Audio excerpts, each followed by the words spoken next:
Hai, balik lagi di Hype Podcast bareng sama gue Nada. Dan hari ini kita lagi kedatangan Stereo.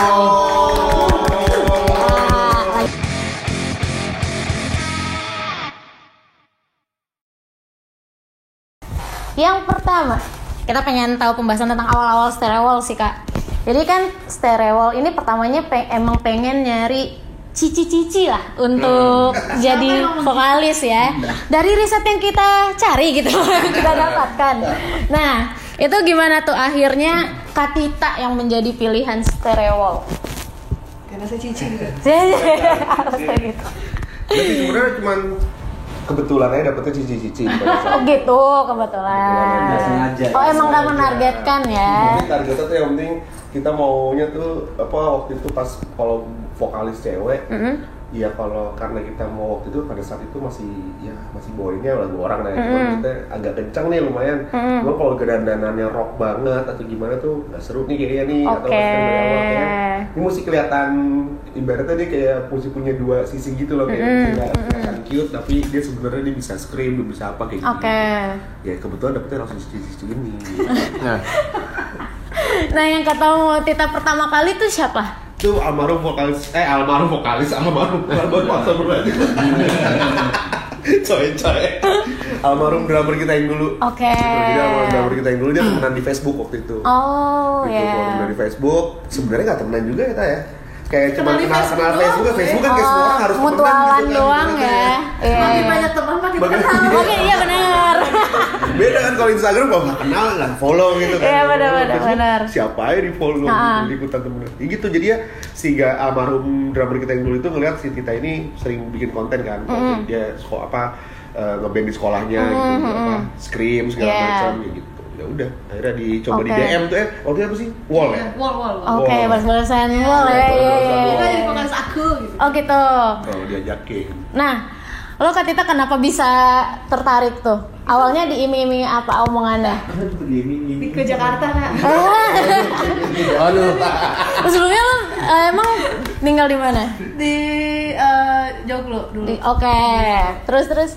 Ya udah diajakin kayak mau coba gak nyanyiin satu lagu dua lagu di gue gitu kan. Gue ini apa dulu? Itu Paramore apa gitu. Bulan Paramore ya. Ya udah iseng aja deh gitu. Bareng sama yang lain. Juga tadinya cuma iseng doang, pas ketemu klub. Itu disaksikan sama personil Stereo yang lain berarti. Langsung latihan bareng aja. Bareng gitu. Sebelum Kak Tita ada yang lain nggak? Nggak ada ya, emang langsung ya. Oke. Nah, kan udah bareng dari 2014 ya Kak ya? 2012. Oke, 2012. Baru rilis lagu tuh di 2016 ya? 2016, jadi benar-benar rilis itu juga rilisnya di digital tuh di 2016. Nah selama berarti sekitar 4 tahun, itu selain kalian bawain lagu cover tuh apa kegiatan kalian? Lagu yang di 2016 itu udah jadi dari lagu dari 2012. Oke, terus kenapa? Gak fokus aja, gak ada niatan kayak mau dirilis rilis fisik atau rilis digital. Karena kan waktu itu kalau nggak salah kayak Spotify gitu 2014 ya kalau nggak salah kan baru ada kan. Ya udah, karena kan dulu mikir kalau rilis itu harus fisik, repot lagi gimana. Ya udahlah kita udah bikin lagu sendiri, rekam iseng terus masukinnya ke apa sih? Dulu SoundCloud, Reverb Nation, gitu doang aja. Yaudah iseng-iseng itu sering mampir ke Hai juga kan nggak asik. Hai Mobile Stage kan? Hai Mobile Stage, ya. Hai Demos. Oke. Berarti nggak mau ngerilis itu karena ribet, mikirnya harus cetak ribet, ya. Karena emang ini kayak serius banget nih jadi orang kita mau iseng-iseng doang mungkin.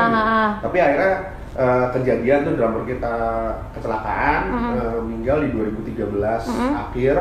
Ya udah sempet vakum lah hampir 6 bulan sampai setahun gitu. Ya udah 2015 tuh mulai balik lagi, manggung lagi. Terus langsung kita mesti lagu yang kemarin 2012 kita harus take ulang terus kita produksi deh. Soalnya kan udah ada Spotify sekarang, udah Apple Music gitu sih. Nah, untuk lagu pertama yang kalian luncurkan itu gimana untuk reaksinya di saat itu? Sesuai ekspektasi lo nggak? Justru malah nggak sesuai ekspektasi, justru malah kaget gue jadinya. Kok kok bisa rame gitu. Oke. Ekspektasi lo emang kayak gimana? Udah asal ngikutan orang-orang aja. Oke, yang penting rilis. Stereo punya rilisan ya. Enggak ada ekspektasi mau rame gitu, enggak ada. Oke. Dan ya ada support system lah dari teman-teman juga segala macam, bantuin promote gitu kan. Ya udah ternyata responnya cukup bagus sih dari situ. Udah akhirnya dari situ kita ngeluarin, tadi ini cuma ngeluarin single doang, Heaven, Kita Dari Surga pertama kali. Akhirnya kita rilis tuh materi dalam bentuk EP di album. Oke. Drama itu yang alive segala macam. Oke. Nah, kita beralih ke pembahasan tentang pekerjaan mungkin ya ini. Nah, dari yang kita tahu nih, beberapa dari kakak Sterewol nih ada yang masih jadi budak korporat. Benar bukan tuh? Benar ya? Benar. Nah, siapa aja nih yang masih jadi budak korporat di sini? Kalau yang bilang lain cuma gua sama Rama doang. Oke. Tapi Rama nggak ikut ya, nggak hadir. Oke, sama Kak Rama. Jadi budak korporat. Oh. Lagi nggak hadir ke sini. Oke. Berarti ini pertanyaan relate cuma sama lo ya, berarti ya? Iya, sama gua. Iya, mungkin. Work from home itu. Work from home. Anywhere. Work from home. Nah, kenapa sih Kak alasan lo masih fokus di korporat ini? Apa ya? Cicilan nggak bohong kan? Iya sih, lebih ke situ sih kayaknya. Realistis ya, cicilan. Lebih ke apa ya?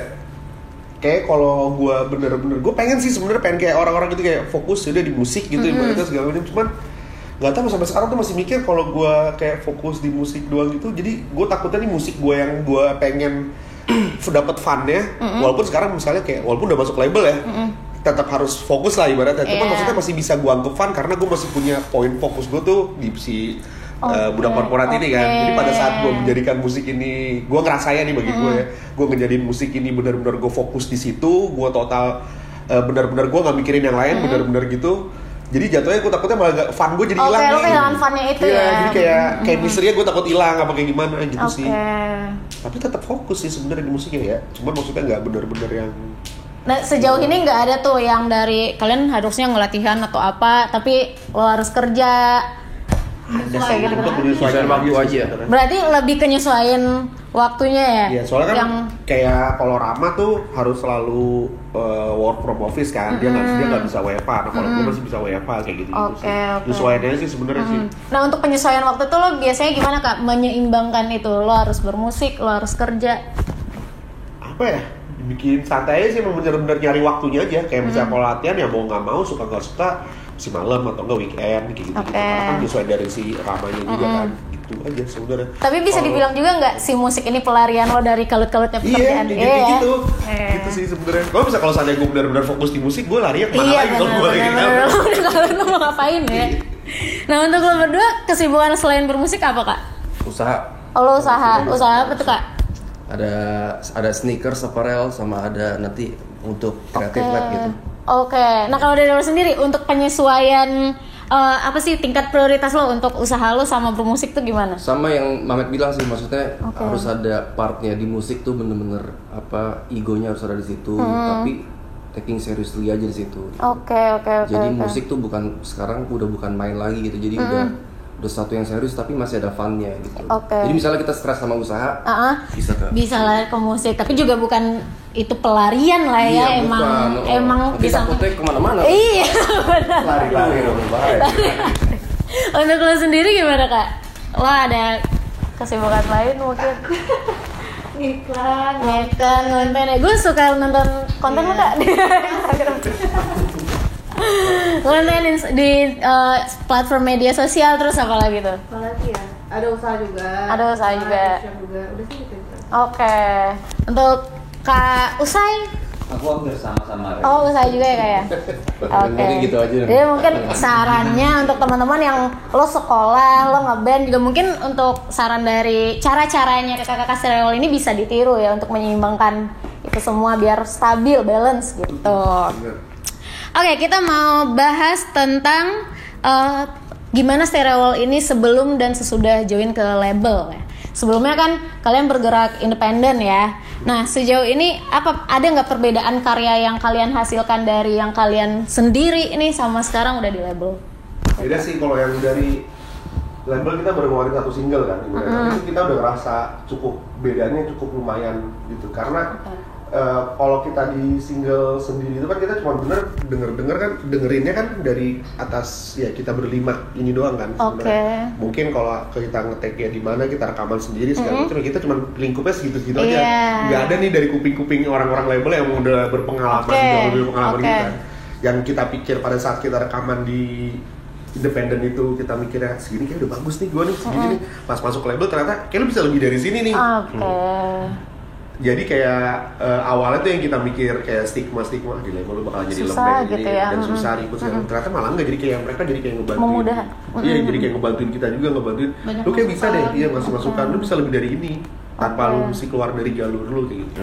Nah, berarti sebelum Stereowall ini join ke label, untuk misal Stereowall udah punya karya, itu emang di kalian doang tuh Keep, nggak ada untuk dengerin ke teman-teman dulu, dapat masukan dari luar kayak gitu? Iya, ada masukan dari luar juga. Ya tapi mungkin ya mereka kan sifatnya bukan nggak saklek ya. Iya, benar. Kayak ini mas Des masukan dari gua nih. Kalau dari label kan ibaratnya nggak nih lu kurang nih. Lu harus bagus lagi dari ini gitu. Misalnya kayak take vokal masih kurang ada rasanya kayak gitu tuh. Mereka tuh benar-benar lebih dapat kuping-kuping yang baru sih kita sebenarnya gitu sih. Untuk band yang baru masuk ke label itu bikin kalian culture shock nggak nerima yang kayak gitu? Karena kan stigma tentang label kan banyak nih. Culture shocknya sebelum join ya Bu ya, ibaratnya kayak wah ini kayak berubah nih musik gue nih kayak. Terus pas dibilang dari label siapin demo ya, ntar kita bakal langsung rilis single. Kayak kita siapin demonya yang bulan aja. Oh gitu. Gitu. Kita ke situ sih sebenarnya. Terus ternyata pas ini kok lagunya pelan semua. Wah, nggak kencang dong lagunya. Akhirnya digiliran kencang. Oke, mungkin boleh diceritain nggak gimana caranya awal kalian bisa akhirnya join ke label itu? Jadi tuh kebetulan si Bapak Ray ini kan dia member baru dari Stereowall kan. Kan sebenarnya udah kenal Ray itu dia tuh teman almarhum drama kita juga dulu. Dia kenal sama almarhum drama kita. Cuman kan emang dia benar-benar baru bantu Stereowall tuh dari sekitar 2020, 2021. Tapi pada saat itu si Watu tuh masih jadi kayak co-producer aja, bantuin bikin musik segala macam, bantuin nge-take gitu-gitulah. Nah, terus pada saat itu di 2020-2021 nih kebetulan Bapak Ray ini kan sempat jadi session player Geisha. Gitu. Jadi ya udah dia ngelihat pas di 2021 akhir dia masih bantuin Stereowall untuk produksi lagu. 2022 awal akhirnya kayak drummer kita kan keluar tuh di 2021 akhir. Terus kita kayak butuh pengganti, cuma kayak kita mikirnya karena apa ya, waktu itu kan kita mikirnya jadi kayak drummer nih posisi keramat deh kayaknya masuk kayak kamen gitu kan kayak kita ntar menjadi personil jangan drummer nih, kita mesti jadi personil yang mau bisa ngelengkapi musik kita apa udah hari kita tarik Ray jadi buat bantuin untuk synthesizer sama keyboard gitu. Udah biar musiknya lebih lengkap, Ray masuk join. Terus dari Ray dari awal sebenarnya juga udah ngomong sih, gue tuh yakin kalau Stereowall tuh bisa tembus ke label. Udah akhirnya mungkin karena usaha doa dan orang dalam lah ya usaha dan orda ya. Iya berarti Kare itu jalan lo ya untuk bukan orang dalam memang harus sekarang. Cuman maksudnya kalau si Ray juga pernah bilang kalau emang dari dulu beberapa yang dimasukin sama dia si label yang gak suka ya emang gak suka. Lebih ke situ sih sebenarnya.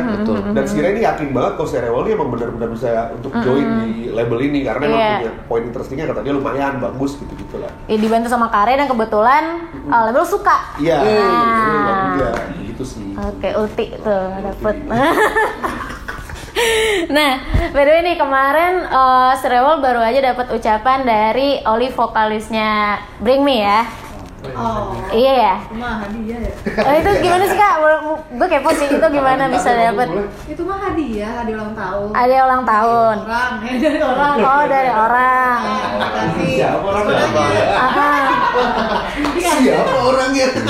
Iya siapa tuh orangnya? Gue bilang dari mana gitu segala macam. Tadi nggak tahu. Terus itu tahu ternyata gue bayar. Dibayar. Ada bayar. Oh gitu. Di website apa sih? Platform gitulah, website gitulah. Oke, gue pikir ada link untuk ke situ. Itu juga kayak Oliver beda, itu kebarannya. Stamen. Bukan Oli yang asli. Pakai Olivier. Apa Oliver? Oke, ternyata itu hadiah ya dari seseorang lah. Iya, tuh lagi berharga ya. Seseorang berharga enggak? Diulik. Kalau tadi mau ngomong salah. Dengerin Bon.